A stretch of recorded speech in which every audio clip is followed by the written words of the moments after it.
Joe, what's up everybody? Here's the first official video of Float a Boat of Cooking. The idea of this channel is I'm an amateur chef who's going to be trying different recipes to see if they taste good or not and if they're easy to make. Today we'll be making a simple brownie batter cookie dough, so let's get on with it. So first up you need 3/4 cups of creamy peanut butter, just dump that. Next up use 1/3 cup and 1 tablespoon of your preferred sweetener. I'm using honey. A tablespoon vanilla extract. Half a cup of cocoa powder. Half a cup and 3 tablespoons of almond flour. 1/4 cup of coconut oil. Now we mix it up.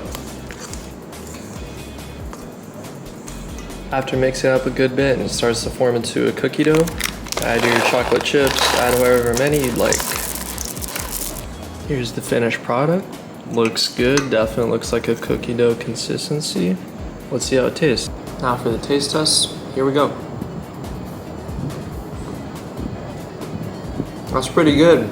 Very solid for how easy it is to make. Good dessert, healthy alternative too, not a crazy amount of sugar. I would definitely make this. In terms of accessibility, give it a 10 out of 10, super easy to make, anyone can make this. And for the taste scale, 9 out of 10, very good. You definitely taste a lot of peanut butter and a good bit of chocolate. So if you like chocolate a lot and you like peanut butter, definitely give this a shot.